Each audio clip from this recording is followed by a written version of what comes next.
Okay, again, good morning. All right. So if you don't see the code over here, it means that you don't see the whole screen. Just click on three dots.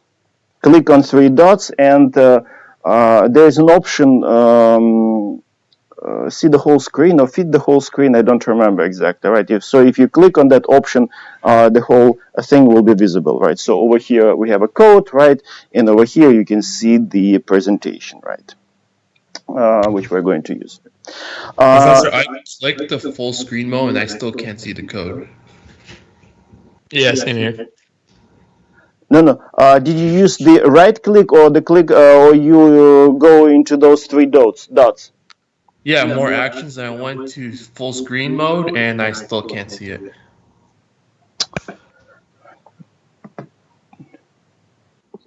If you right click on the like on your screen, it's fit to screen, not full screen. Yeah.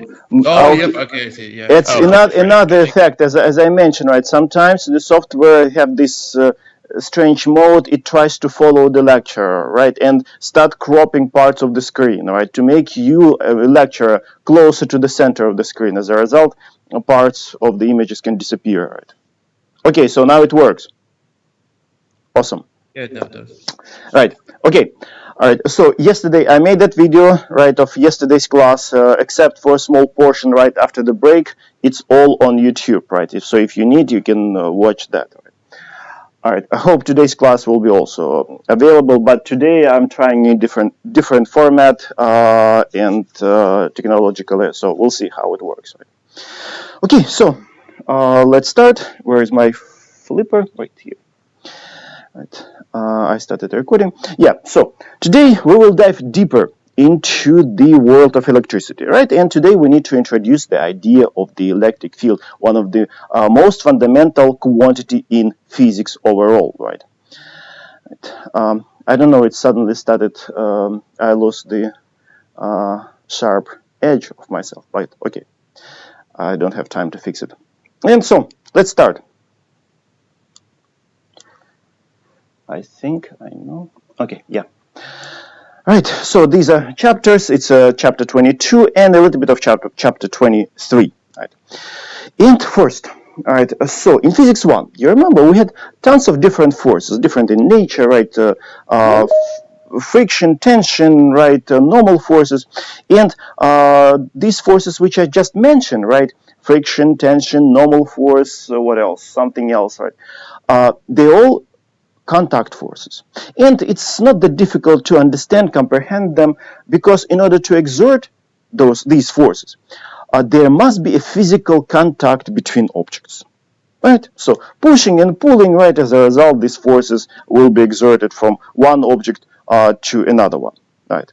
But how about the cases like this? What if you have here the Earth, there the Moon, right? And of course they interact, but there is no direct contact, right? Right. Or these, right, two charges, right, repelling, right, no touching, but they still exert forces, right? Not contact forces, non-contact forces.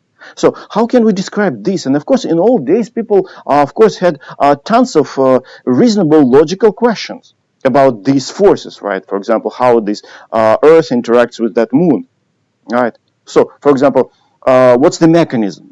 Right? Are they exchanging some particles or waves, right? Or how fast it happens, right? Of course, you can come up with tons and tons of logical, reasonable questions, and no one can answer those questions. So what can be done in the cases when you cannot answer logical questions? There is a very useful and universal approach. You just sweep all these questions under the rug and cover it. But of course, the rug must be nice Persian, right? So that no one would dare to lift it and see those questions, right?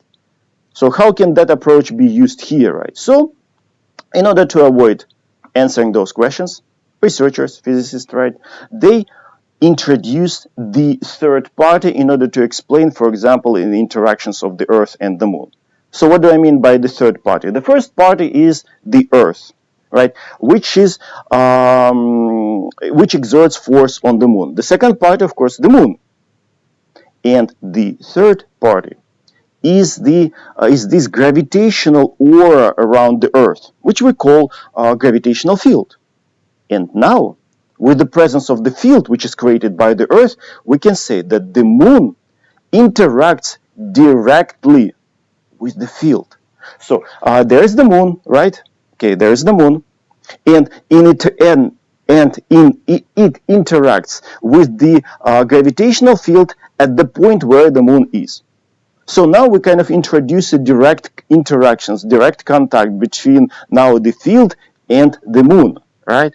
So this idea of fields happen to be very, very useful, right?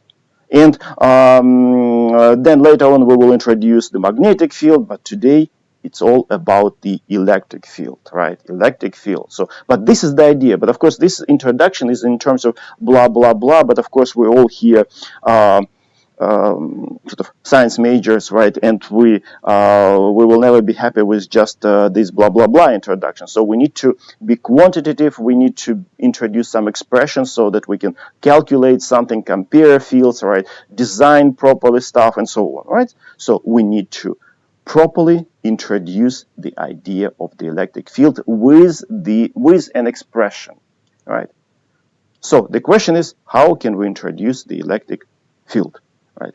Okay, so now, first of all, let's set up some physical situation. For example, let's say here we have this point charge, Q capital, right, this green, which is the source of the electrical aura, right, this electrical field, which of course extends all the way to infinity from this charge. Okay, I couldn't find anything better than just draw this cloud, okay, which represents the electric field created by this capital Q point charge. Okay, so what does it mean defining? Basically, from experimental point of view, it means how can we measure, how can we probe this electric field, right? If we want to probe, right, so we need to use some object, some electrical system which would respond in the presence of the electric field, right? So what can be used to probe the field? The simplest object that we can come up with, I think it's a point charge. If we position point charge somewhere over here, right, yeah, we can use it to measure, to probe field, and of course, as a result, to define the electric field, right? Okay, so since we use that charge to probe the field, so let's call this charge as a probe charge. So we're going to use this term quite often, okay, from time to time. Probe charge. Okay, so now that's the physical situation, and now, so how can we, which expression can be used to define the electric field, right? And so far, it's the second class. We don't have much of expressions, right? Except for the Coulomb's law. Okay, so since we have nothing else except for Coulomb's law, let's try. Maybe Coulomb's law will work, right? It will describe the interactions between these two charges. Maybe just Coulomb's law would be enough. So let's just try to use this Coulomb's law if it works, right? Basically, the idea is now we need to understand what is not right using Coulomb's law to define the electric field in order to adjust it somehow and introduce the electric field properly, right? Okay, so so let's probe this Coulomb's law. Okay, so let's assume that this physical situation that, I know, me and one of you, we work for the same, boss, right? And he gave us an assignment to, okay, go guys and measure the electric field, for example, of this charge at this point, right? Okay, so it looks like, yeah, we need probe charges, right? I would start first, right? I would check my pockets, right? And I know, I happens to have 1 Coulomb charge. Right. Usually in the regular classes when we are at school, I have some tennis balls which can be used. But since I don't have, they all in my office, so I found a potato. So I can use potatoes, right? I just got it from the kitchen, right? All right, so I will get 1 Coulomb charge. I will position over there, right? And measure the electric field using the Coulomb's law. Right, K, Q divided by R squared. And let's say I got 1 Newton force, right? 1 Coulomb, 1 Newton force. Right? Of course, here it's a kind of wrong gender, but now we have so many genders, I don't know anymore what I am, right? So it will work. Right? All right, so let's say we have 1 coulomb probe charge and we get 1 Newton. Okay, so I'll write the report to the boss. Okay, the value of the electric field is 1 Newton. Okay, right, so we're testing. You who need to do exactly the same, right? So you will check your own pockets, right? You will find a different charge. Let's say you have, for example, 5 coulomb charge. Okay, you will take your 5 coulomb probe charge. You will position your charge at the same point in order to do your job, right? And of course, since your charge 5 times larger, of course, your force is going to be 5 times larger, and it's going to be 5 newtons. Of course, you will write your report, so the electric field is 5 newtons, right? So what would be the response of the boss? Of course, you will say, you two morons, right? So how come that the value of the electric field at the same point has two different numbers, right? It cannot be, right? Electric field must be defined uniquely with one number at a certain point, right? So there must be something wrong with the approach which we took, right? But look, if we take the ratio, for example, of this 1 newtons divided by 1 coulomb, we will get 1 newtons per coulomb. And if we do exactly the same over here for this guy, right, 5 newtons divided by 5 coulombs, we will get exactly the same 1 newtons per coulomb. It looks like if we take the ratio, we will get exactly the same numbers for both of us, right? So basically the idea is, in order to define properly and uniquely unique electric field, we need to remove the value of the probe charge from these calculations, from the game. So basically everything is great with the Coulomb's law, except we need to remove the value of the probe charge, and then it will work, right? So that's the logic, right? So now we can use this expression to define the electric field, right? So we define electric field as force acting on the probe charge divided by the value of the probe charge.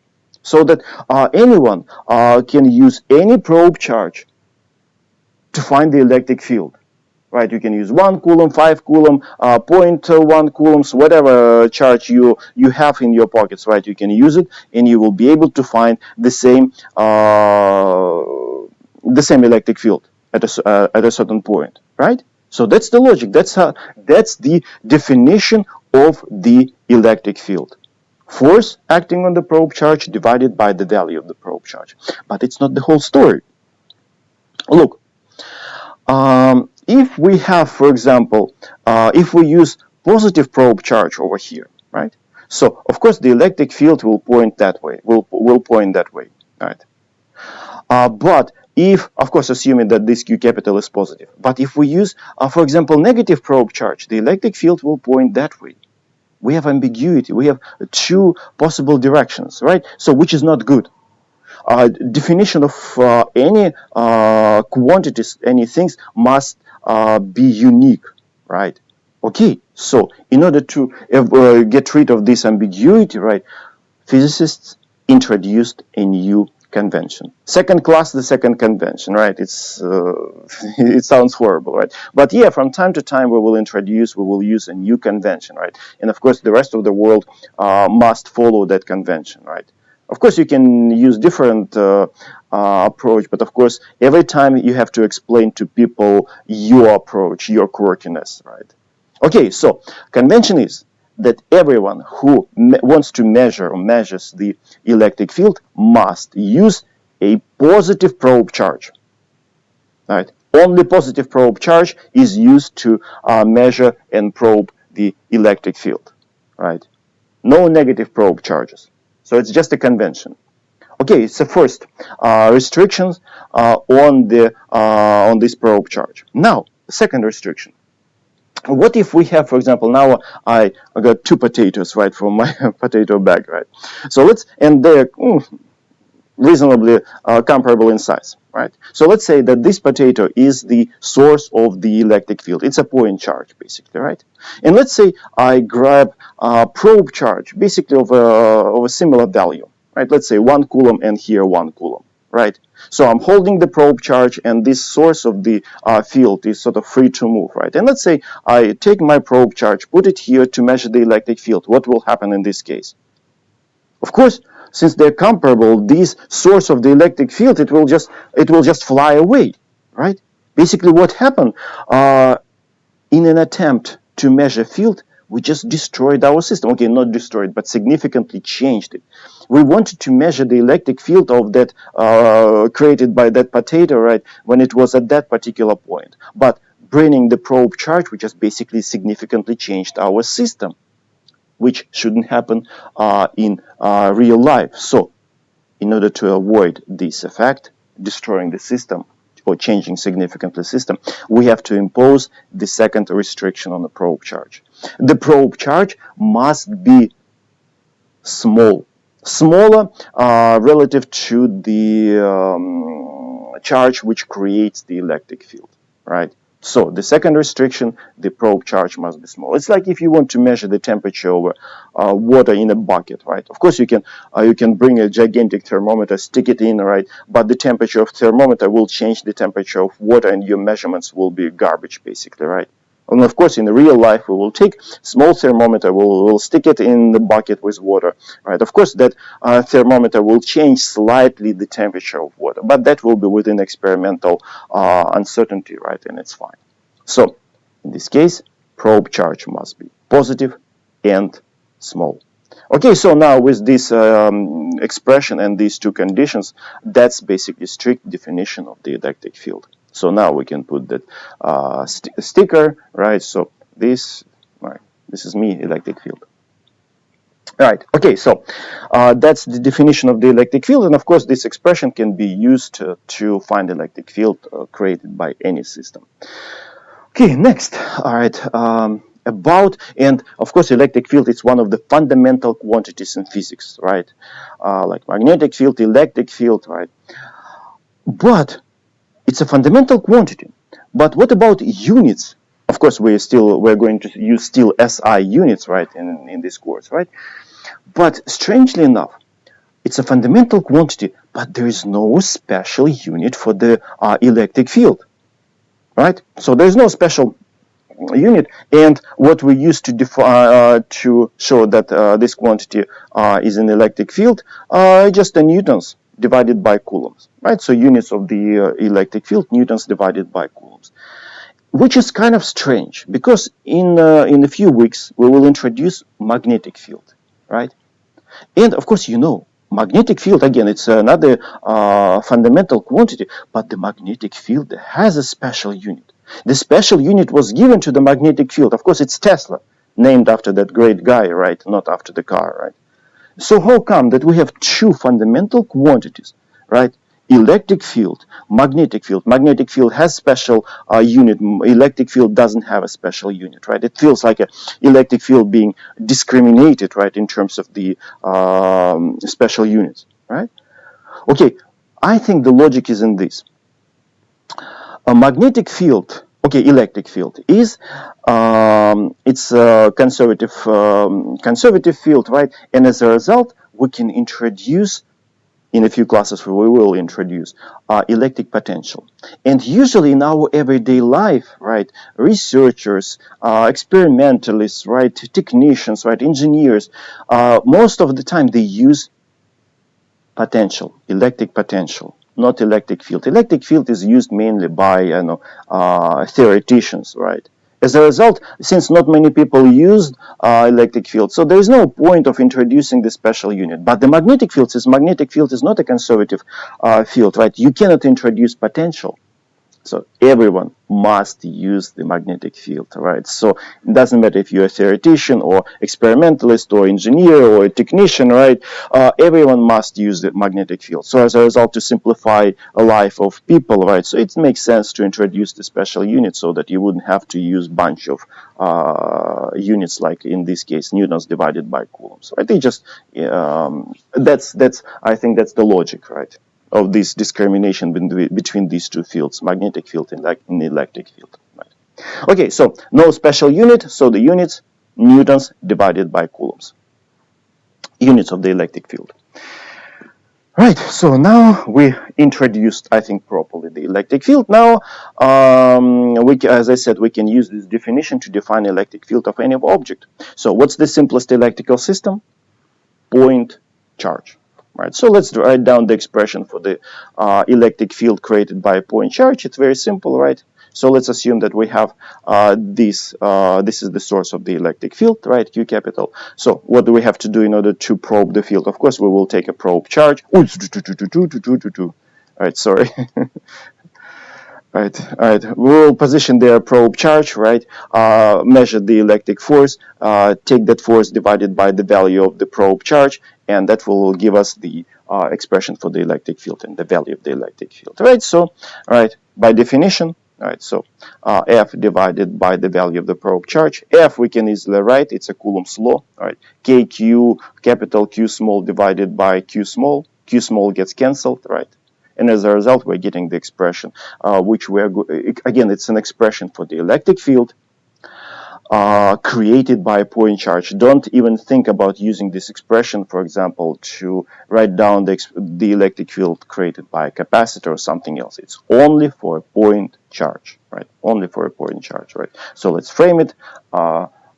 Electric field equals K times Q divided by the R squared. Again, you see probe charge was washed out, is removed from the expression, right? So we're going to use this expression from time to time, or we can say often, right? So again, this is the electric field created by a point charge.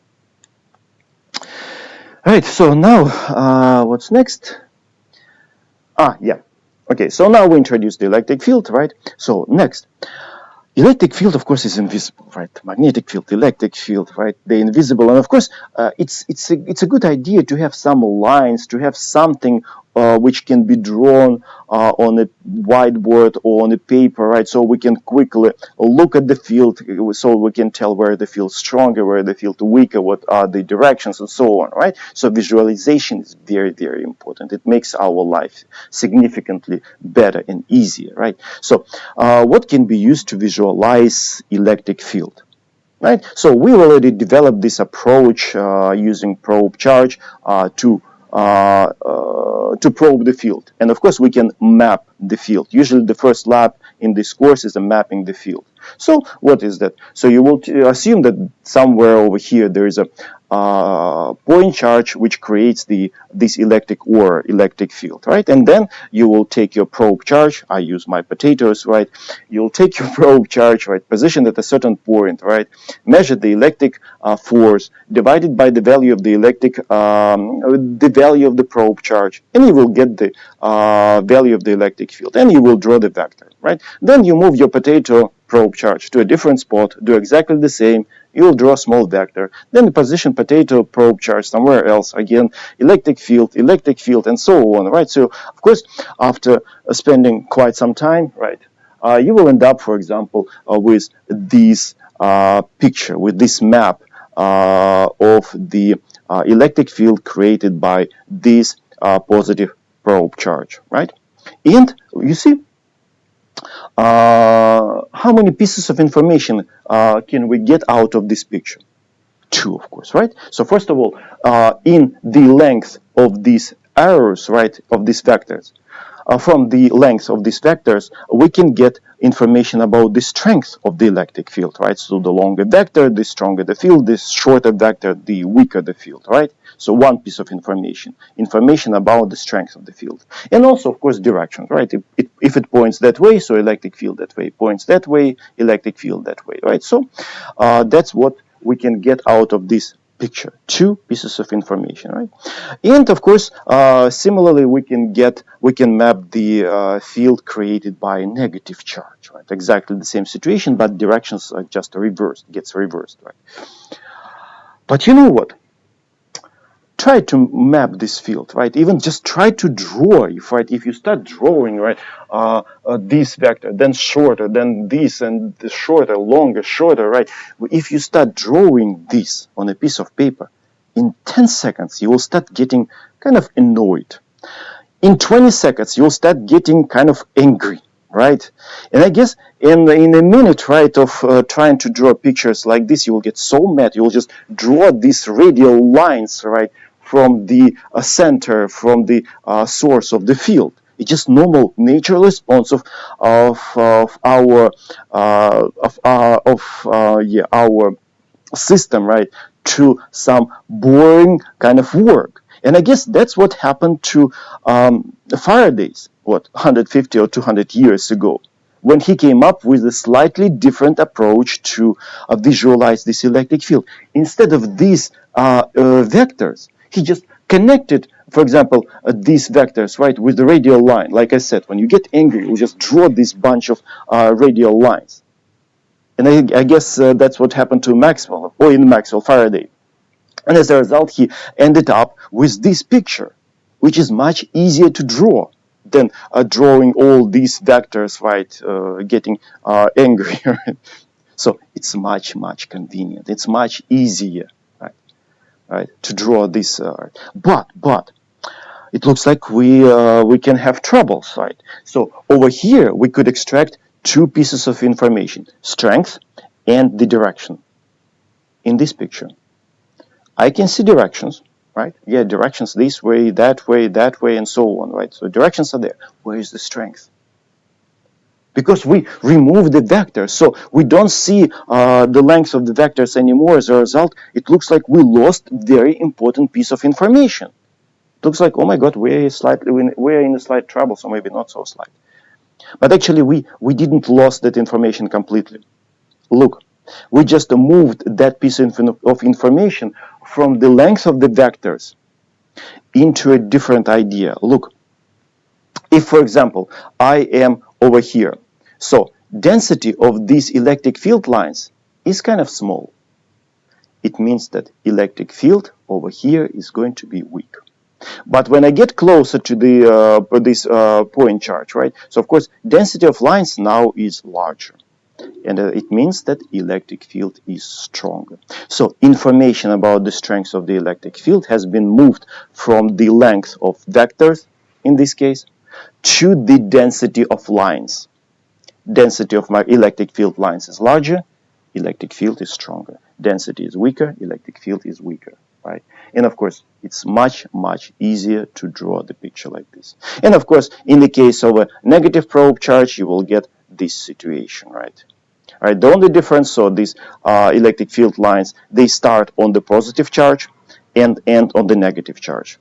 It's a consequence of our convention when we decided to use only positive probe charges. Right. If we decided to use negative probe charges, of course, the situation will be reversed, right? So, but since positive probe charge, all the time now electric field lines, they start on positive charges and end on the negative charges.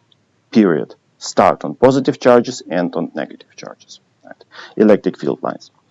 Okay, so that's the simplest system when we had point charges. Now, let's look at more complicated situation. Let's look at the dipole.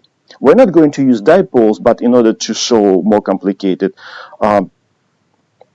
electric field lines, let me show this. Right. So this is electric field lines created by dipole, right? Significantly more complicated, right? Mapping this will drive you crazy, right? Very, very quickly, right?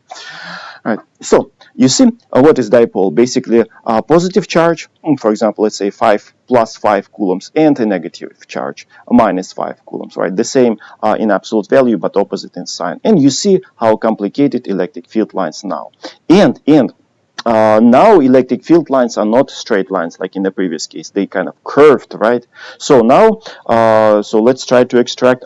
First of all, you can see that electric field lines, they start on a positive charge and end on the negative charge. All these lines, right? So then, now how can we get information about direction of the electric field? For example, if you take this point, right? On the electric field line, in order to find direction of the electric field, it's just tangent to the electric field lines, right? Tangent. Right? So take any point, right? For example, here, right? If you want to know the direction of the electric field, just it's tangent to the electric field lines, right? All the time tangent.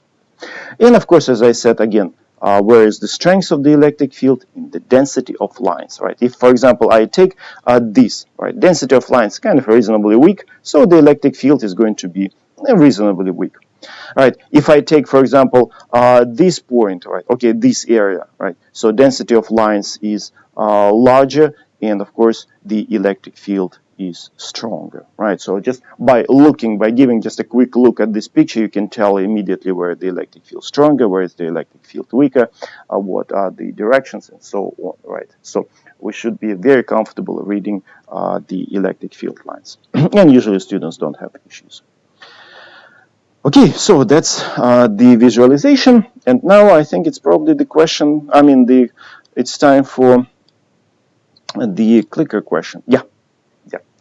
Again, just use the chat because, again, as you know, Microsoft Teams doesn't have a polling tool option.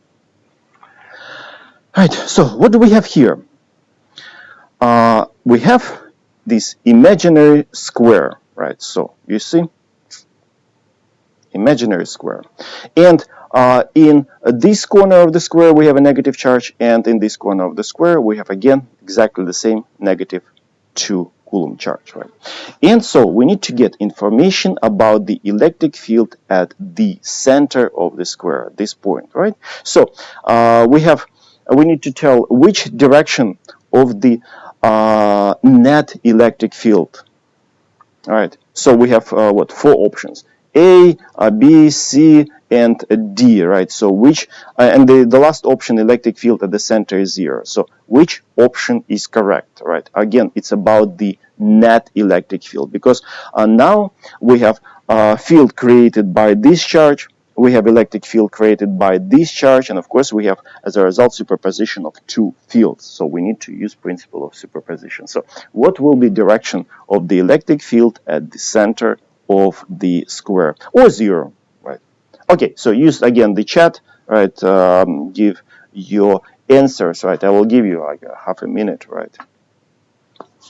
So what will be the correct direction? Again, guys, if something not clear, right, unmute yourself, say something, right?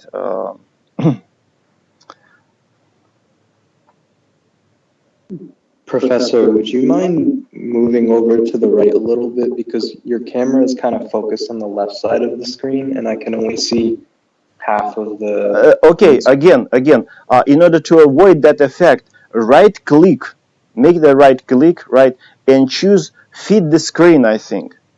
The software tried to follow me, right? As a result, it truncates part of images, part of the image, right? Right click on and choose. I think it's a feed the screen.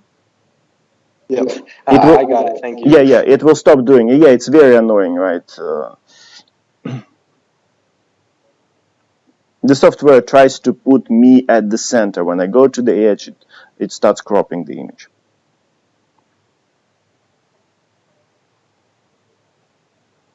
Oh, I'm blocking this.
Okay, I need to get my second charge. Wait, my second potato, in case if I need it. Okay, it should be probably enough for you to think and come up with the right conclusion. All right. Okay, let me now. So you can use 2 approaches. First, let's assume that you use the. Let me move this slightly. Wow, it's so slow. Just a second.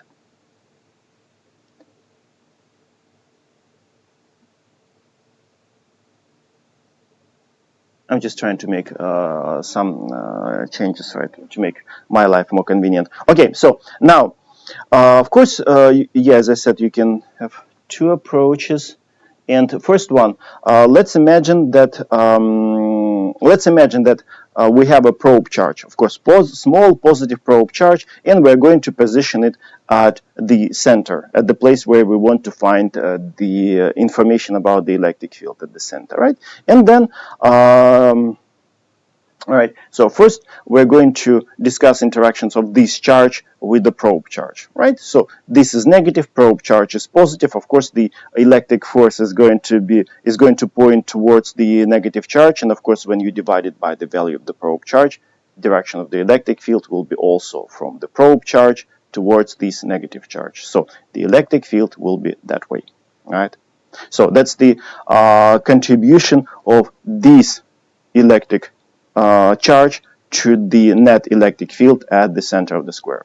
So then we can do exactly the same with these, right? So again, this negative charge will attract the probe charge, and of course, as a result, in exactly the same way, the electric field will be towards the negative charge. Right, so now we have two vectors of exactly the same strength because we have exactly the same -2 Coulomb charges, right? Distances from these charges to the center of this square, again, the same. So, of course, strengths of that vector and these vectors are the same, right? So now, if we add them up, now it's a principle of superposition, of course, you will end up with the net electric field pointing that way. So, which is C direction, which is the C direction.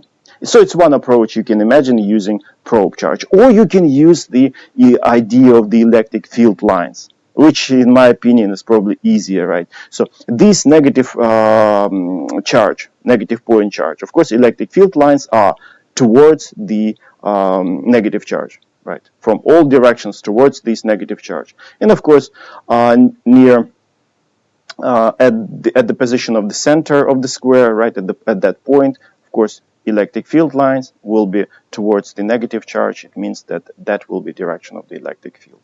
And exactly the same with this. Again, electric field lines will be towards this negative charge, right, from all possible directions, right, this way. Right. So again, at the center of the square, again, electric field will be towards the negative charge. So again, exactly the same thing. All right, but again, using the idea of electric fields, electric field lines, somewhat easier, somewhat more convenient. All right, so that will be, so the answer is C, of course, the answer is C. Right. Okay, and some explanations in words, right? Now, sort of kind of follow-up questions. What if, for example, I think it's a lower one first. Yeah. What if this charge, what if the lower charge, this one, is positive? What will be the direction of the net field in that case? So in this case, of course, electric field, this vector, somebody. Right, so this vector stays the same. It will be still towards this negative charge, right?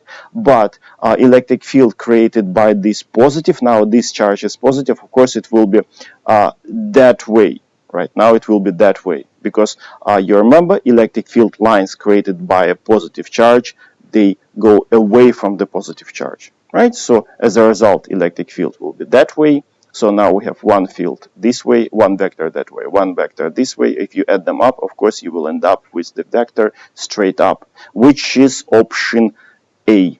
All right, so which is that option A, straight up. Right. So in case if lower charge is a positive charge, then the net direction of the net field is going to be straight up. If you replace both of these vectors, right, not both of these charges, to positive, this is positive +2, this is also +2 coulombs, right, then, of course, also this vector will flip its direction, so it will be pointing that way, right, and the electric field created by this charge will point that way, that way, right. So if you add them up, right, so the net electric field will point that way, right, away from me. So that will be direction of the net electric field in the case when two charges, both of these charges are positive or were positive. Right. So questions like this I give occasionally among multiple choice questions on the exam. Right. So find direction of the electric field when you have some configuration of point charges. Right. So now, oh yeah, now. Okay, so now we introduce in general idea of the electric field expression, conventions. Then we wrote down the expression for the electric field created by the point charge. And now, what if now as an experimentalist, for example, you have, let's say, this field is filled with the electric field, right? All right, and I know in your experiment there is some particle, right, charged particle which flies through your field, right? And of course, reasonable question. Of course, this charged particle is going to interact with the electric field. The question is, how can you find the electric force? Of course, electric charge is going to interact with the electric field, and of course, it is going to experience the electric force. How can we find the electric force acting on this charge? Right? Very, very trivial. Right? So, it just in order to find the force, we just need to use the definition of the electric field, right? So here is the definition of the electric field, right? Electric field equals force divided by the value of the probe charge. Now just solve it for the force. Solve it for the force, this expression, right? So force will be equal Q times E, right? So we'll have this force equals charge times the value of the electric field at the point where the charge is. So if the charge is over here, right, so just find the value of the electric field at that point multiplied by the charge, and that will give you the value of the force acting on this charge that particular moment at that particular point in space. Right. So this is one of the fundamental equations in physics, right? Closer to the end of the semester, when we write down all Maxwell's equations, which form the foundation of electricity and magnetism, this equation will be added to that foundation. So this is one of the most fundamental equations in physics, right? Expression for the electric force, charge times the value of the electric field. Then again, in a few weeks, we will introduce the expression for the magnetic force, and we will combine these two forces. And as I said, this formula will be added to the set of Maxwell's equations. Right?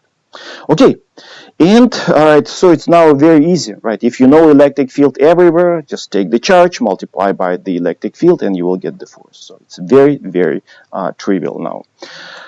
Okay, now let's look at a couple of examples. Let's assume that these lines represents my electric field. What can you say about this electric field? What's the major feature of this electric field, which I drew over here? Right? I tried to draw them properly. All right. So what can you say about the strength of the electric field? Since the strength of the electric field, okay, first of all, these are electric field lines. These are electric field lines pointing that way. So since the density of lines are exactly the same, so it means that the electric field strength is exactly the same at any point. And of course, you see directions are the same. So we have field where the strength is the same, direction is the same at all points. This is an example of a uniform electric field. In this course, we're going to use uniform electric fields a lot, right? So most of the time, our fields are going to be uniform. So that is an example of a uniform electric field. Density of lines the same, right? Okay, so we have this uniform electric field. So it means that we assume that we know field everywhere. Now, if you take a positive charge, let's assume that this positive charge moves or maybe stays in this electric field. So how can we find what will be the direction of the electric force? Okay, so we have a formula, right? We have a formula Q times E. Q is positive. So it means that if Q charge is positive, then direction of the electric field will give us direction of the electric force. So electric field that way. So it means that electric force on the positive charge is going to be also in the same direction, right? But what if we have negative charge? Let's assume that over here we have a negative charge, right? So we have this negative charge. So now in our expression, in the formula, not expression, right? Charge is negative. charge is negative. So basically we can imagine that in front we have minus, and as a result that minus flips the direction. So if electric field, not if, since electric field that way, so direction of the electric force is going to be in the opposite direction. Right? So now electric force will be that way. So from now on, guys, be very careful, right, with the directions of these electric and then later on magnetic forces. Pay attention to the sign of the charge. If charge is positive, it's usually students don't make mistakes. But if the charge is negative, don't forget to flip the directions, right? So in this case, electric field is in one direction, but the electric force will be in the opposite direction if the charge is negative. So now all these forces are sensitive to the sign of the charge. Be careful. I will keep reminding you about this. Okay, so now we know how we can find the electric force if the charge is exposed to the electric field. And the question, okay, it says that it's a conceptual question. It's a lie. No, it's not a conceptual question, right? It's just simple, basically simple two-step problem, right?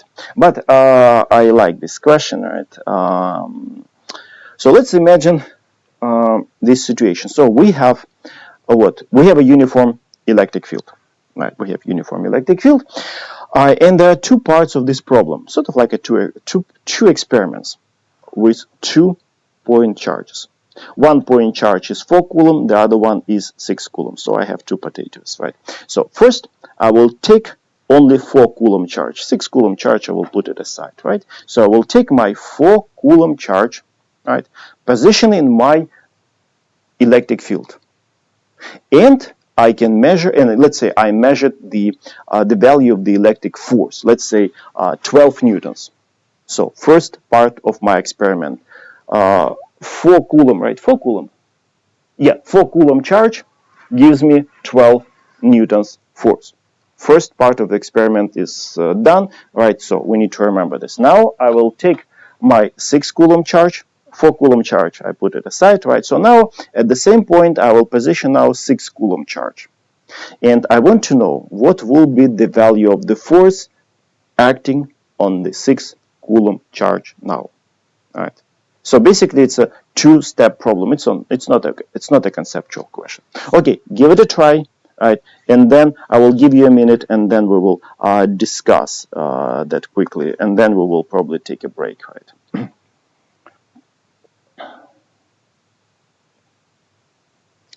So two parts. First, we use 4 coulomb charge, and we got 12 Newton electrical force acting on the charge.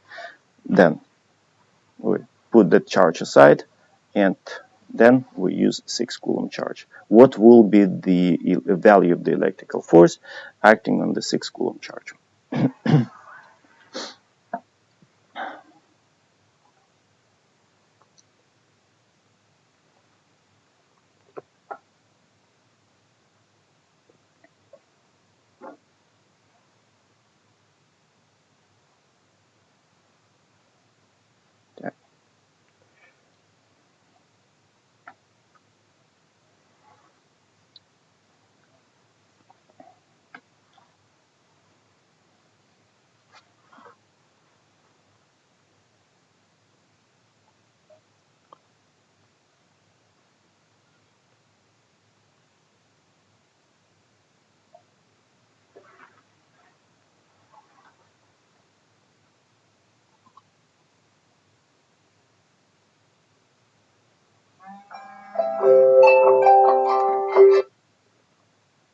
It just tells me that it's time for a break.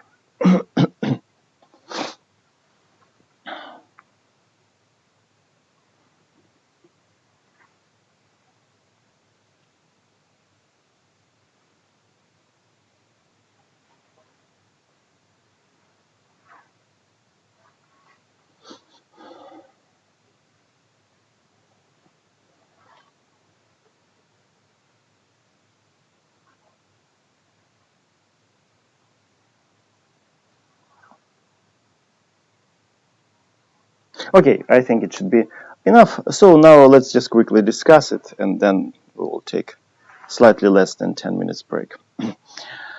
So First charge, 4 Coulomb charge, experiencing 12 Newton force. How can we call that charge in this situation? Basically, we used this charge, 4 Coulomb charge, as a probe charge, basically, right? So we can use that charge to find the value of the electric field. So 4 Coulomb charge, 12 newtons. So we have to divide 12 newtons divided by the value of the probe charge, right? 12 divided by 4, it will give us the value of the electric field. Basically, in this problem, 4 Coulomb charge is our probe charge, right? In the first part of the experiment. So yeah, we can just take 12 divided by 4. So we will get the value of the force, or the value of the electric field, 3 newtons per coulomb, right? Newtons per coulomb, the units of the electric field, right? Okay, so from the first part of this experiment, we can get the value of the electric field. The second part, we need to find the value of the electric force on a different charge. But now, since we know the value of the electric field and the field is uniform, it means that the electric field will be exactly the same at any point of the field, right? So now, in order to find the force, we just need to take the value of this new charge, which is 6 coulombs, and multiply it by the value of the electric field, Q times E. So 3 newtons per coulomb divided by, or multiplied by the 6 coulomb charge, of course, you will get 18 newtons, right? 18 newtons. So that will be the value of the electrical force acting on this charge. If we had, let's say, 7 coulomb charge, okay, 3 newtons per coulomb times 7, you will get 21 newtons, and so on, right? Again, as I said, it's not a conceptual question, right? It's a small two-step problem. Right? Okay, so the answer is option E, 18 newtons, right? And right, the follow-up question we already answered. And so after the break, let's have a break. All right. We will have one additional clicker question, and then I will start looking at the problems. One problem from the previous class and one problem related to today's class. Right. And probably I need to reset my system slightly because I don't like that it doesn't give me sharp edges. Right. Okay. Okay. Let's have a break till 9 a.m. Okay, I will mute myself. If you have questions, yeah, you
Okay, I just made some transformations, right, to the system. I decided to skip one of the clicker questions. It's very simple. You will see it in the PowerPoint presentation.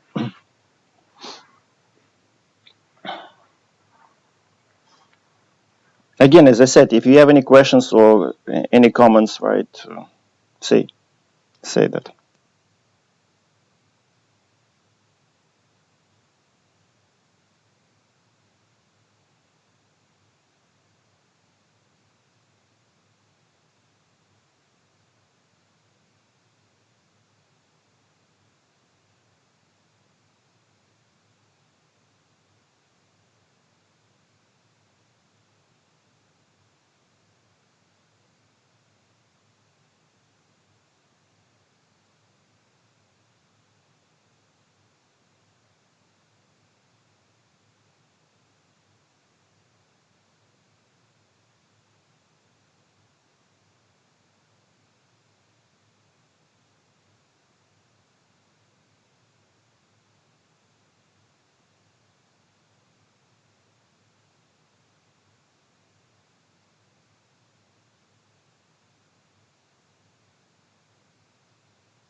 Okay, it's 9. Let's start, or let's continue. Let's continue the second part. All right, as I said, I thought about giving another clicker question, but it's not that complicated, right? You just need to, in that question, you just need to figure out what's the sign of the charge. It's just basically based on the idea that all the time, electric field lines, they start on positive charges and end on negative charges, right? That's the only thing, right? So now let's look at a couple of problems. One problem is from the previous class, right? Actually related to the previous class. It's not related to the electric field, right? So physical situation of the problem. So, it's easy, for example, to measure mass of the object, right? Just put it on a scale, not a big deal.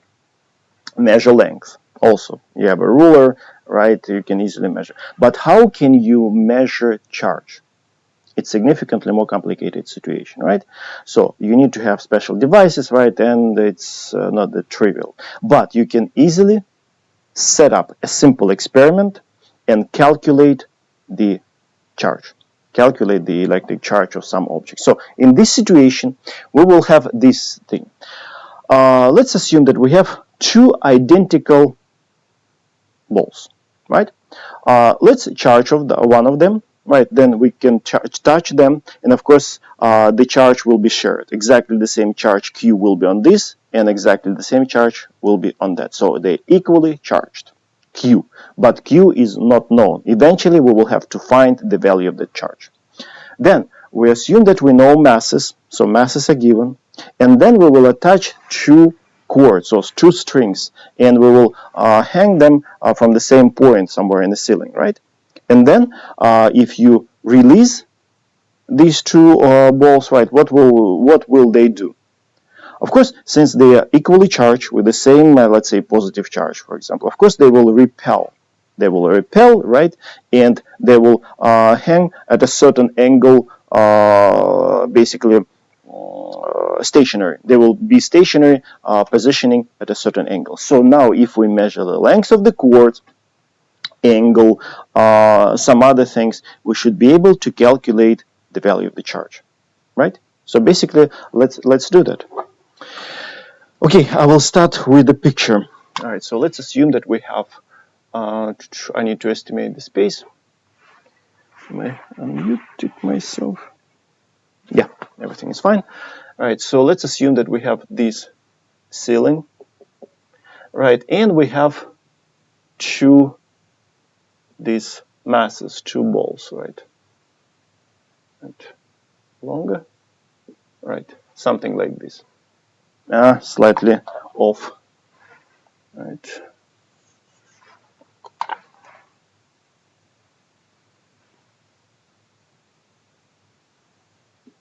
All right. So masses m 3 grams, 3 times 10 to the power of minus 3 kilograms. So here we have mass and Q. Charge is not known. Mass is given, charge is not known.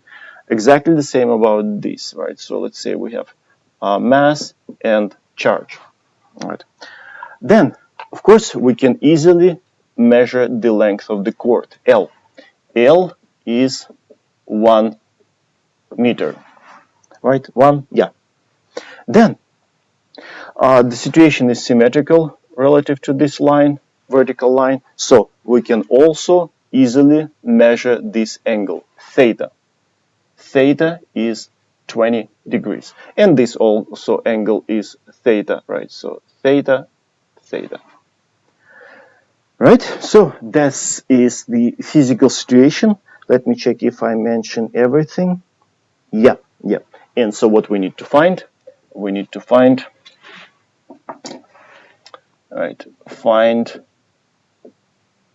charge Q, right? Okay, this is the problem.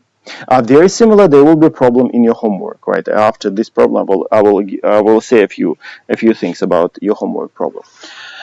Right. So if you try immediately get the value of the charge, it will be somewhat kind of complicated. You will have complicated, not complicated, but kind of not very smooth solution, right? So let's first find a direction. Sort of again like a general, like we need to find a general direction for the solution. Let me ask you, right? Which equation, right? Maybe you can tell me, can be used to start solving this problem. One of the fundamental equations, right? Anyone?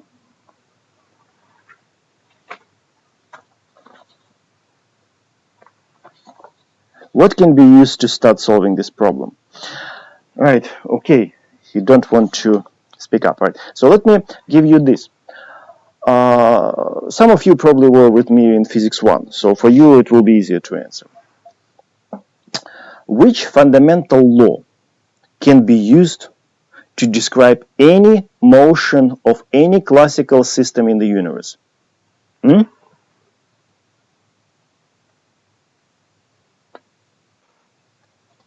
Anyone? Is it second law? Of course, it's a Newton's second law. The idea of the Newton's second law, it's an equation which can be used to describe motion of any classical system in the universe. You have a motion of the star, Newton's second law. You want to describe motion of the car, Newton's second law. You want to describe motion of the cat, Newton's second law. It's a universal law, no restrictions. Of course, quantum mechanics is a different world. Forget about that, right? Classical physics, right? Newton's second law. It allows us to describe any motion. In our case, we don't have motion, right? Basically, we have stationary situation. But no motion, is it a special case of a motion? Of course it does. Stationary case, it's a special case of a motion when you don't have, when your position doesn't change. Right? So what we have here, it's a, in Physics 1, at the end of Physics 1, we discussed this. It's a static equilibrium situation, right? Static equilibrium situation. So it means that we can use Newton's second law and with a certain condition, right? So any motion, let me write, so any motion can be described, okay, abbreviate, by Newton's second law. Newton's second law, which is basically sum of the forces in the vector form equals mass times acceleration, right? So universal law. Okay, let me frame it, right? And what is acceleration in our case? We don't have motion. There is no motion. It's a static equilibrium, right? We waited for, I know, a second until they push each other, right? And after that, they will stay at these angles, right, forever and ever. So acceleration is zero. So we can write in our case, in our case, acceleration equals to zero. As a result, our initial equation, which we have to use to solve this problem, is this.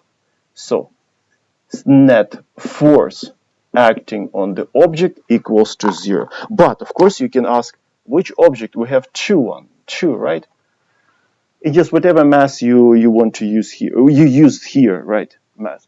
You can use either this or that. It doesn't matter. If you use this object, then this ball will just be the source of an external force. If you use this m, then this ball will be the source of the external force. So it doesn't matter. Let's use this ball, right? Let's use this ball. So this mass is this, right? Okay, I can even show that this is over there, right? So this is our beginning. This is our beginning. Right, so how many equations do we have here? First of all, F forces are vectors.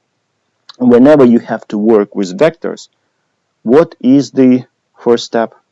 You have to introduce coordinate system. Dealing with vectors without coordinate system, it's just bizarre. Right, so because vectors have components, right? So you need to define direction. So we need to introduce coordinate system. Okay, so let me introduce it, and I will position the origin at the place of this ball. Right, you can position it over there, right? It's up to you, right? It's not a big deal because our coordinate system is inertial. Right, I will position it here, and this will be my y-axis, and this will be my x-axis, right? So our coordinate system. And now after this, I can ask you. So now basically the whole solution is here. We just need to expand. It's a lots of information inside of this equation.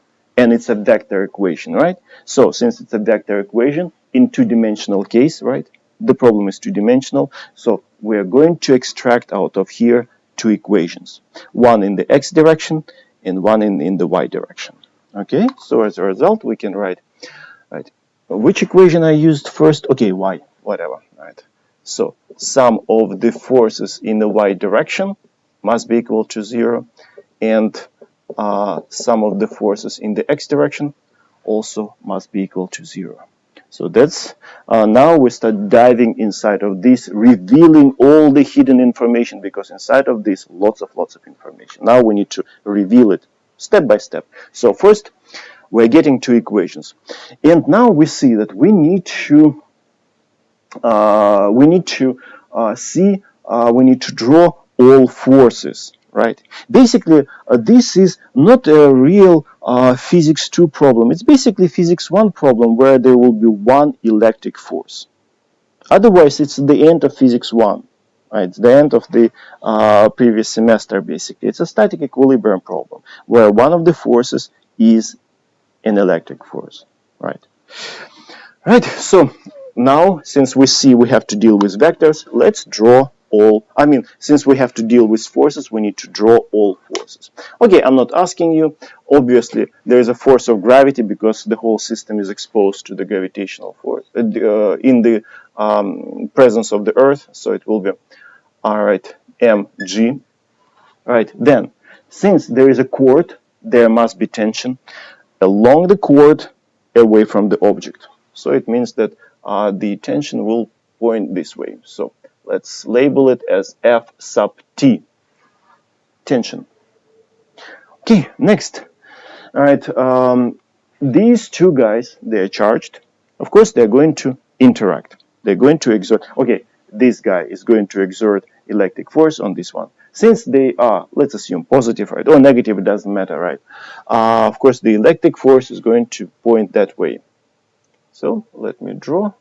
So this will be F electric, right? So yeah, this is a free body diagram. Because, as I said, it's just basically physics 1 problem. We need to draw a free body diagram. And the coordinate system, of course, is an essential part. Okay, so now we have all the forces. So we are ready to continue diving inside of this equation. So now we need to write explicitly this equation and then that equation. Okay, I will put an arrow. Right. So the first one, net forces in the y net. We need to add all the y components of the forces. Right. So there is no y component of the electric force. So we need to get y component of this tension. It will be this right over here. Since this angle theta, this angle is also theta.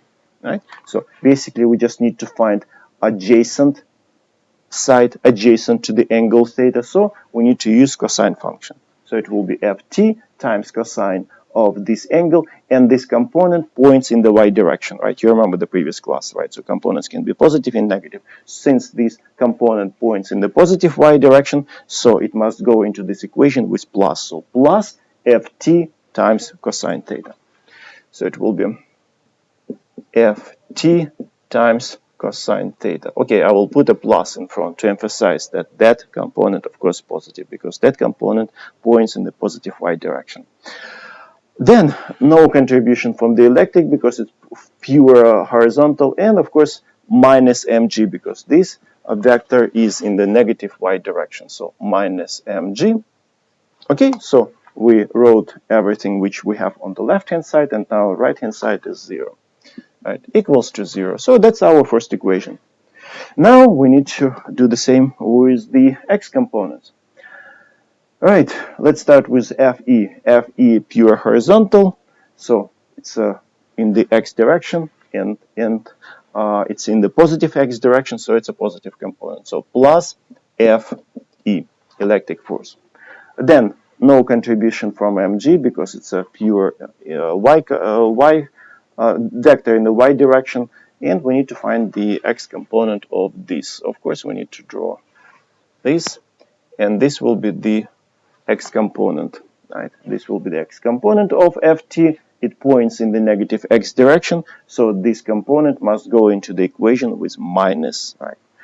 Minus this angle is theta, so it's ft. So we need to find opposite side. Again, opposite to the angle, right? Opposite to the angle, so it will be ft times sine of theta minus ft times sine of theta. Okay, so that's it, and it must be equal to 0. So these are our two equations, right? Usually at this point I want to ask how many unknowns, but we haven't revealed all the information because inside of the electric force there are still some information is hidden, right? Plus one of the unknowns is hidden. So let's reveal what is inside of the electric force. Right, I will write underneath over here. So let's write it down. So electric force, it's at this, right? Interaction of 2-point charges. Direct application of the Coulomb's law, because you remember Coulomb's law describes interactions between 2-point charges. So we have 2-point charges, so we can use that. So K charges are the same, of course they are unknown, but the same. So we can write Q squared, right? Q times Q, and divided by the distance between them, R squared. So this is our R small, right? You see between this charge and that charge. Can we find this R small? If you look carefully at the picture, some students see it immediately. For some, I have to push some students, right? Look at this triangle, right? This point, that point. It's a right triangle, right? So this hypotenuse, we know it's L. We know the angle this, theta, which is opposite to this side. So we can easily find this side. So this side is L times sine theta, L times sine theta. And because of the symmetry, exactly the same story we have here. Over here also it is L times sine theta. So R equals L sine theta plus L sine theta. It's a 2L sine theta from the picture, right? So you can see, okay, I can write it's also L sine theta. So let me open my explanation box. L equals, okay, it must be 2L sine theta, right? Again, it's just a pure geometry. You see the picture, right? Again, if something not clear, guys, say something, right? Immediately, right? Don't wait, because very similar problem, extremely similar, will be in your homework. So as a result, we can write kq squared divided by 2L sine theta to the power of 2. So that's the electric force. So now this must go into our equation. And now let me rewrite these equations over here, and then I will continue. Right? So the first equation stays the same, ft cosine theta minus mg equals 0. And the second equation I will just rewrite with that. Kq squared over 2L sine theta squared minus ft sine theta equals 0. I just rewrote, nothing fancy. And now, usually at this point I ask, we have two equations, and how many unknowns do we have here? Unknowns. So let's start looking. Ft, unknown. We don't have a single piece of information about that. So that is unknown. Angle is given, mass is given, acceleration is given, charge is not given. That's the second unknown. L is given, angle is given, that is our unknown Ft, and angle is given. So we have two equations with two unknowns. Now it's a question, it's just algebra. At this point I can say physics is over. We applied all physical ideas, all physical concepts, right? The whole physics is here. Now we have two equations, two unknowns. Now it's just a question of algebra. We just need to solve a system of two equations, algebraic equations with two unknowns. How can you do it? How can you do it? It's up to you, right? In my case, since we're not interested in the tension, I will just get tension from the first equation, plug it into the second, and solve it for Q. Right? I think it's obvious. So let's get from the first equation tension. Ft equals mg goes to that side with plus, and cosine goes in the denominator, right? So it will be mg divided by cosine of angle, right? And now we can take this ft and plug it into the second equation.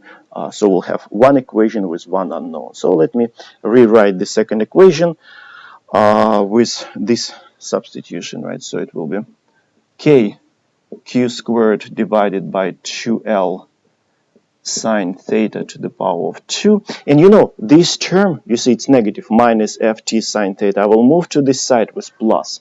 I will move to the right-hand side with plus. Right? And I will, of course, instead of ft, I will write mg cosine theta. Right? So it will be mg divided by cosine theta. Okay, it's ugly cosine. Let me rewrite it. Cosine theta and times sine theta, right? It's this term instead of ft, this instead of sine, and sine is here. Right? Okay, sine over cosine. It's a tangent, right? Tangent. Okay, let me rewrite this. So it will be mg times tangent of theta. Okay, so one unknown, which is over here, right? So we just need to solve it for q. So this will go upstairs, k will go in the denominator, and we will take a square root. Right, so as a result, q will be equal. Okay, after taking square root, we will get 2L sine theta without square, and this in collaboration with k will be under the root of square root sign. Mg tangent theta divided by k, right? Okay, here I just skip step of squaring root, right? But you should be able to do it, right? So that is the final answer. That's the value of the charge. If you plug all the numbers, let me check.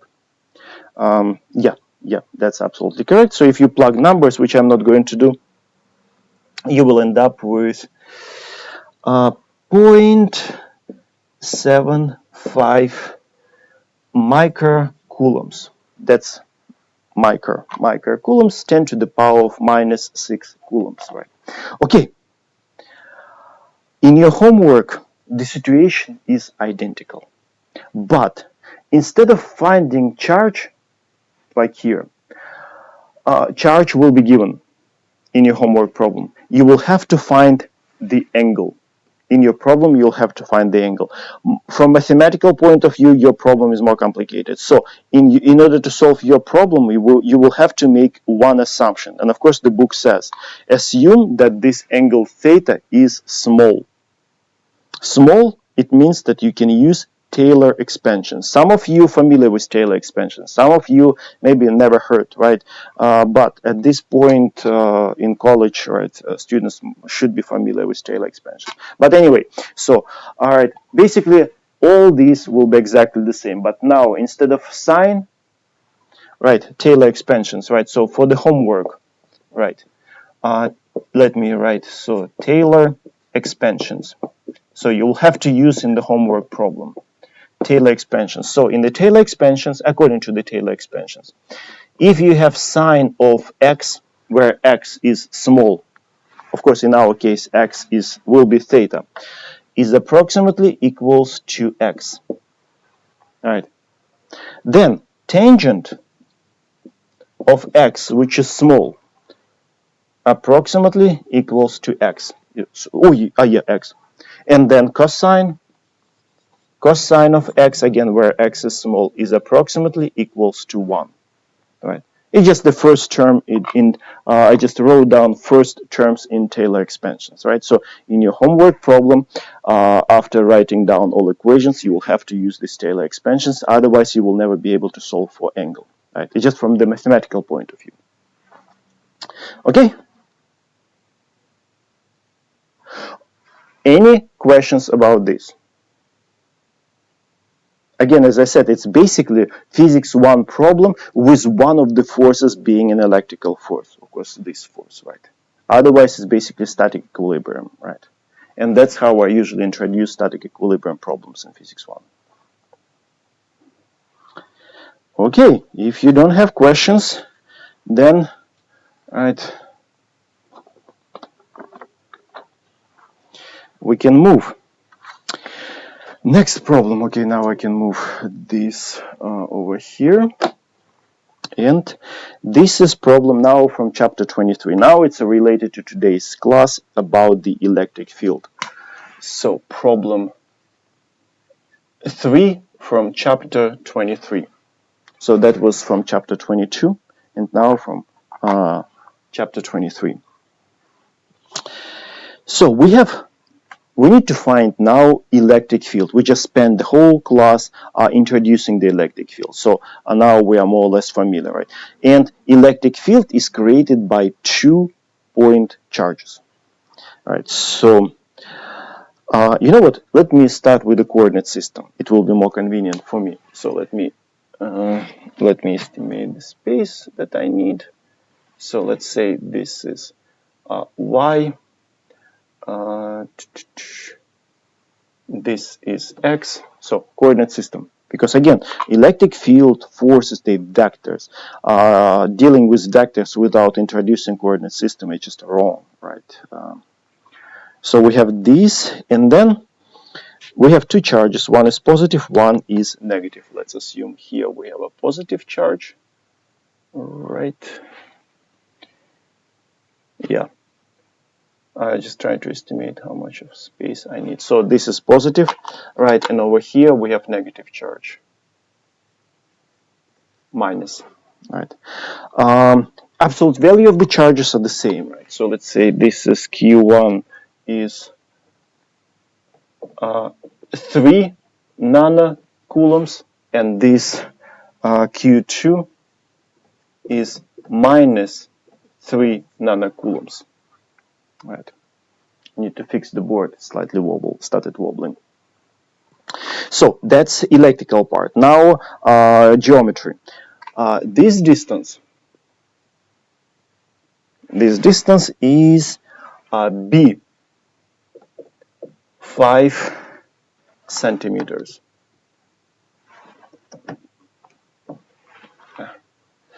I need to put a washer over there. All right. Then this is also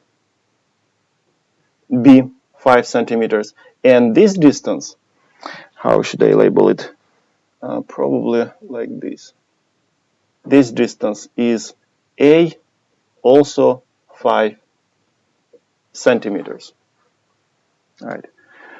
And so we need to find an electric field at this point. Let me label it as P. So we need to find electric field at the center, at the origin, basically. All right. So we need to find. Let me erase this. So what we need to find? We need to find E at point P. Right. Again, similar situation will be in your homework. Right. Physics. Quite simple. We have a point charge which creates its own electric aura, electric field, which fills the whole space. These, and of course there will be some value of the electric field created by that positive charge. Then this negative charge creates its own electric field independent, right? And of course there will be contribution to the net electric field at that point, right? So now we have contribution from that charge, contribution to the net electric field from this charge. So we just need to add those two contributions to find the net electric field, right? Again, it's like in the yesterday we solved the problem adding forces. Exactly the same mathematical idea, right? And before I start solving, I want to draw a nice picture so I can see all vectors on the diagram, right? Okay, so let me do that. First, contribution from this positive charge. Let me draw this dash line, right? And let me draw also this dash line. Okay, contribution to the electric field created by the positive charge will be, of course, this way, because you remember electric field lines are a positive charge, right? So you remember if you have a positive charge, electric field lines are like this, right? So right now I'm going to just take, for example, this, right, and draw it over here, right? All right, so this will be a contribution to the net electric field created by the positive charge. I label it E1. E sub 1. Right. Now it's not the force, it's an electric field, right? Like a force per unit charge. Then negative, again, negative charge, you remember if you have a negative charge, electric field lines are towards the negative charge, right? So I will just take one, this, right? And I will draw it over here, right? So of course, electric field will be towards the negative charge. All right, so this will be my contribution, and of course length of this vector and that vector must be the same because absolute value of these three distances again are the same, so the strengths are the same. So now principle of superposition at this point, you just need to add them as vectors, and since this length and that length are the same, so if we add them up you will get this net electric field. So that's what we need to find. We need to find electric field, right? So this is electric field at that point P. I can tell you what I don't like about this problem. It's too much of symmetry. It's sort of like, it feels like too vanilla, right? All the distances are the same. Charges are the same in absolute value, of course, opposite in sign, the positive, that is negative. As a result, you can tell immediately that the net electric field will be straight down in the negative y direction. But I'm going to try to solve this problem assuming that I don't know anything about the symmetry. So I'm going to use the approach which we used yesterday, right, to find the net force, right? So what's the difference, right? They both vectors. Yesterday we had to deal with two forces. Now we have to deal with two vectors, right? From the mathematical point of view, math doesn't care that the nature of vectors are different, right? It just sees the vector and it treats it as a vector. Math doesn't care about the nature of the vectors, right? Physicists, yeah, they do care. In this case, so basically, approach that we took yesterday to solve problem and approach that we're going to apply today are exactly identical. Again, from the mathematical point of view. Physics, of course, different. Physics, of course, different. There, the nature was forces.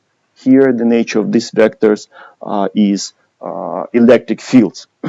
Okay, so now, then, and again, as I said, I assume that I don't know anything about the symmetry. I'm going to apply a straightforward approach like the approach we used yesterday. So what? We're going to find magnitude or absolute value of this field.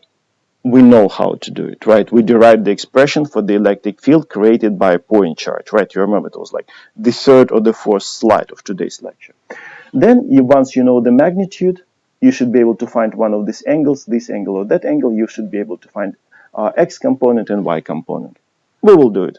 Then we will have a representation of this vector in a component form. And then we will do exactly the same with this one.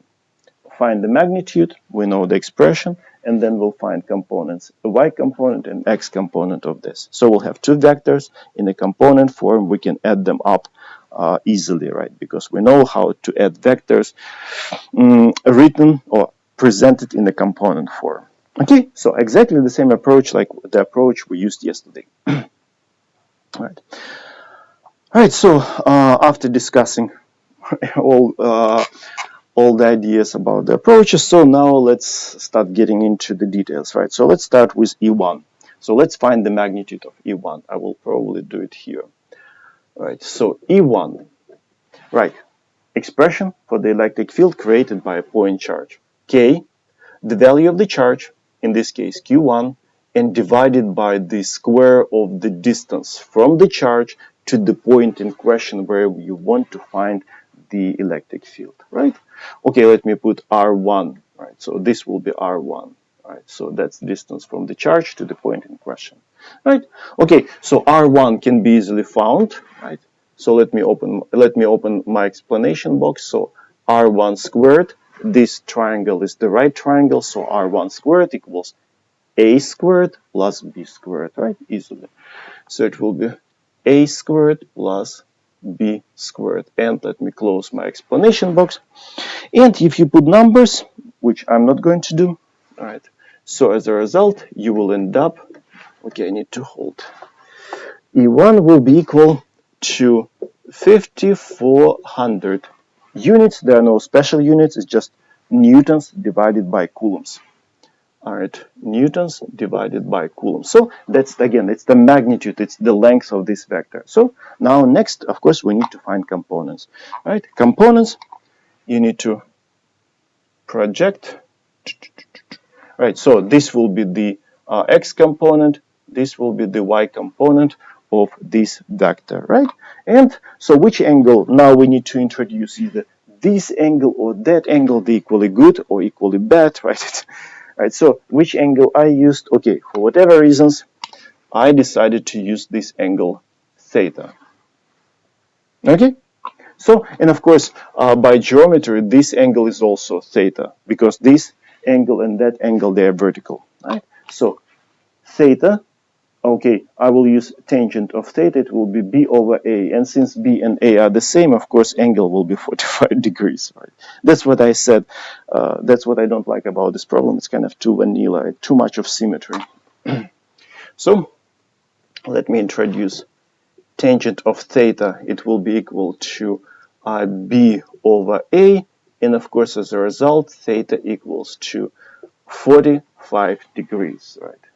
So the angle will be 45 degrees, right? And so now we can find components. So as a result, E1x, it's this component, right? E1x. Okay, so it's adjacent to this angle component, adjacent to this angle. Of course, it will be E1 times cosine of angle, right? And again, like in the previous class, which sign do I have to write? Guys, please say something. All right, positive or negative? Component that way, right? Negative. Of course, it must be negative because component points in the negative x direction. So we need to put minus, right? So be careful because on the exam sometimes I see these mistakes, unnecessary mistakes. Right?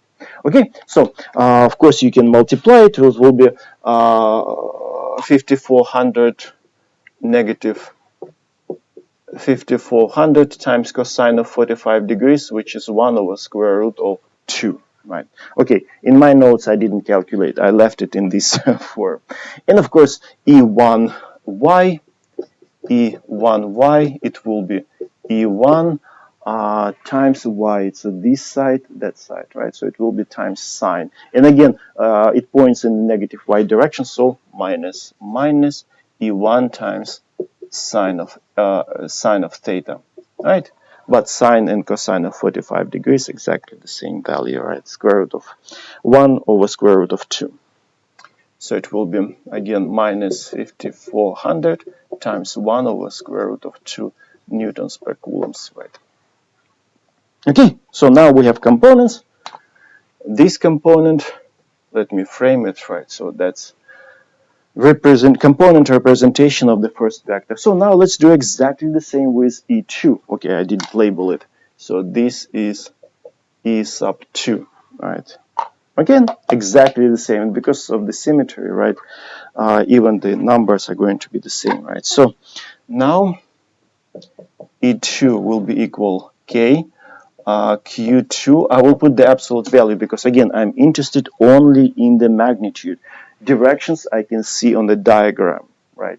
There I didn't put the absolute value because the charge is positive, but here I have to put absolute value, right? Because I just want to know the magnitude of this vector, of this electric field. So R2 squared, so this distance is R2. And of course, R2 squared will be A squared plus B squared, right? So it will be, again, R2 squared, it's A squared plus B squared, which you can tell from could tell from the very beginning, right? And of course it will be 5400 newtons per coulomb, right? And E1, E2x and E2y will be also the same, so E2x it will be, okay, so which angle? All right, yeah, this or that, it doesn't matter, right? Because they're the same. So, but anyway, component x component will be positive, but y component will be negative, right? X component of this vector positive, y component of this vector will be negative, right? So it will be E2 times R2 cosine theta, and E2y will be minus E2 times sine theta. Right. Okay, so, and again it will be 5400 times 1 over square root of 2, and here will be minus 5400 times 1 over square root of 2. Okay, so that's these are components of the second vector. So now we just need to add them up in order to find the net electric field. Right. Right, so final Ex. It's an x component of this final, the net electric field vector. Of course, it will be E1x plus E2x. Again, it's basically the idea of this problem is to practice dealing with vectors. But you know what? In the previous semester, I was quite shocked when on the final exam, because I thought, okay, what's the big deal, right? Dealing with the finding the net electric force or finding the net electric field, right? And on the final exam, I asked students to find the net electric field instead of electric force, right? And lots of students panicked, right? So how come? Where is the second charge? How can we solve it, right? Right. Yeah, I was quite surprised, right? So x components. So this is positive. This is exactly the same but negative. Of course, you will end up with 0, right? You will end up with 0, right? Which we saw from the very beginning that the electric field will be straight down, right? but now we showed it mathematically. So then y component, it will be, of course, E1y plus E2y. Okay, they are both negative and, of course, of the same value. So we just need to 2 times that. So it will be 2 times 1 over square root of 2 times 5400 newtons per coulomb, right? So if you, okay, minus, right, minus in front. And as a result, the answer is going to be negative 7637 newtons per coulomb, right? So that's basically the strength of this electric field, because x component is 0. Right, so what? Next, of course, you can find the magnitude of this force, but of course it's trivial because, again, as I said, x component is 0. So, but anyway, let's find magnitude. Of course, it will be ex squared plus ey squared. Right, so this is 0, and this will give us 7,637 newtons per coulomb. Right, so that's the strength of the net electric field at the origin, at that point P. Right. Direction straight down. Right. So in your homework there will be something like this. Again, there will be plenty of symmetry. Right, it's up to you. You can just go through these gory details, or you can just use the symmetry, utilize the symmetry.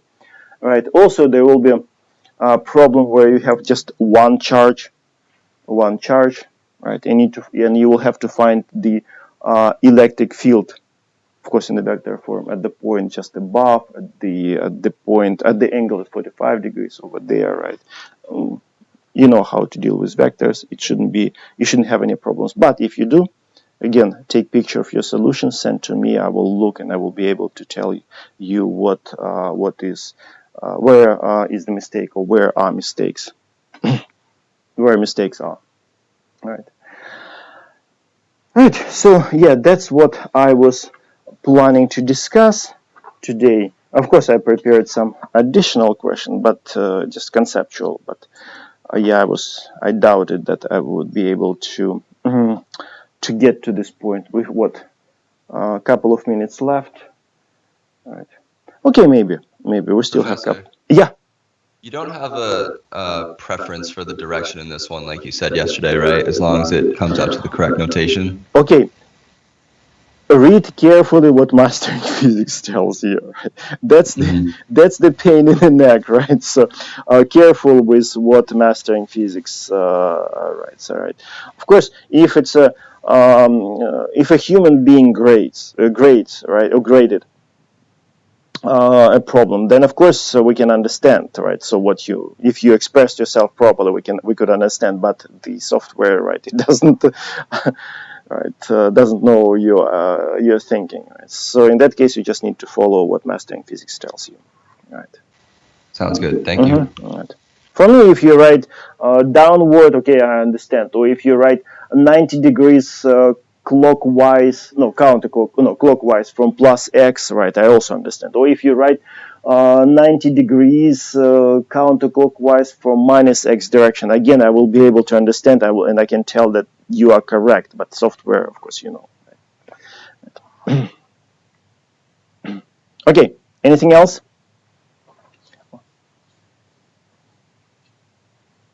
Again, guys, if you're afraid to ask questions, it makes me feel so much better when I hear your voices, right? Because it feels so creepy, right? Talking to yourself in an empty room, right? In front of the camera. Right? Believe me, it's strange. Right? Although I'm getting used to after doing this at the end of the previous semester. So, right. Okay, guys. So, yeah, as I said, probably wouldn't be able to discuss this conceptual question. We will do it tomorrow, right? Then we can call it a day. All right. If you don't have questions, you can leave. If you have, you can ask, stay. All right, as I said, yesterday's lecture, I put together, it's in YouTube already, right? This class, I hope it will be recorded, at least I see it is being recorded. But since I'm using this platform for the first time, right, again, my former student helped me a lot setting this all up. We spent yesterday tons of time doing this. So I will check after the class if video is fine, right? We just started using OBS platform, right? And yeah, I'm here if you have questions. Otherwise, see you tomorrow. Professor? Yeah. When will the first quiz be? I will announce it, right? Let me think. I was just still, I spent quite some time working on how to deliver the material, right? As I told you, I didn't feel like streaming just the slides. I will tell you, at least a day, okay, at least a day in advance, so you'll have a day to prepare for the quiz, right? I will tell you. Okay. There will be a quiz on electric field, definitely, right? So about the electric field lines, finding direction, finding idea, finding the strength, right? Maybe dealing with the electric force, right? So there will be a quiz, but usually the first quiz is very, very, how to say, conceptual, right? So if you know it, it will just take you, right, a few seconds, right, to answer each question, right? The first quiz is usually not that complicated. But of course, as I said, I will warn you in advance. All right, thank you. Yeah, you're welcome.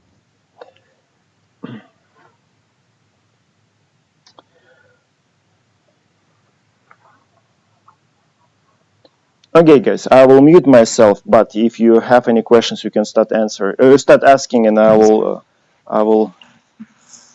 Professor, I just have a quick question. Okay. So, yesterday I didn't really know how to do the attendance. I was just wondering if you counted it.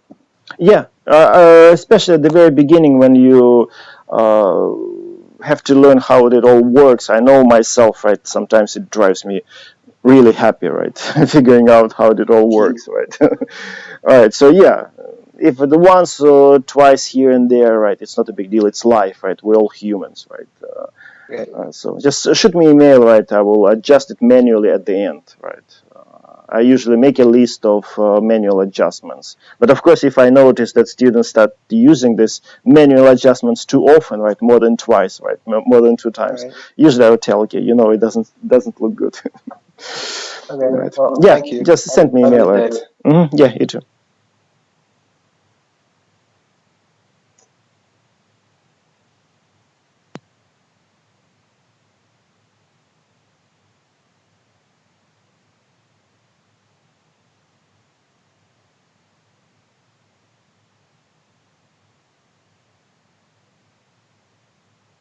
Hi, Professor. I just had Yeah, a hello. question. Yeah. Yeah. I didn't realize that I had to separately enroll in a lab section. I'm pretty new to Lowell, so I missed my chance. Is it possible to have me manually entered into a lab section? Okay, the story is that now I asked administration to add me as a secondary instructor to the labs. They disagree. So now I don't have access to any information about the labs. So now our TAs now during the summer they work as an adjunct faculties, right, and they are fully responsible for the labs. So I cannot help you with anything about the labs, right, except for maybe discussing physics, right. So you need to send an email to a faculty, that particular faculty who teaches that class, and ask, right, if you miss a lab, if you miss one lab, there are two sections. Contact the faculty immediately because you might miss the chance to attend the other class, right? So because they do exactly the same experiment, if you miss one class, you can still attend the other one. We allow us usually once or twice, right? Because again, it's live, right? But send him or her, I don't know, right? Email immediately. The information about the instructors you should be able to find in SIS, right? Okay. Yeah, because I don't have access to SIS of the labs this semester, right? Sorry, right, but that's not my decision. Yeah, it's Mhm. all right. This was actually pretty helpful. I can find their information on SIS. Yeah, right. So the information about instructors must be. No. Okay, when you register, of course, you search for the classes. You see the names of instructors, right? So use that Yeah. tool, right? Yeah. Mhm. Yeah, I can find their emails on the SIS, though, right? If I enter their name. How did you find my name? So the same way you When I was should. when I was going to the class, I saw your name on the enrollment list. But how do I find their email? Because the name is listed, but not the email. Just add, of course, what underscore, put the underscore between first name and last name, and then add uml.edu. So Okay, at it's a step. uml.edu, not at student.uml.edu or Yeah, something like or CC'd it also to me, right? And I will check because I don't remember exactly who teaches labs this semester, Physics 2 labs, right? So I need to look. And I can, of course, I can ask Dr. Mittler. He knows. He is sort of organizes labs. Yeah, there was a TA, David Campbell. He has an open Wednesday to Friday section. He was the one I was thinking of emailing. Okay. Yeah. Send him email, right? Thank you. Yeah, you're welcome.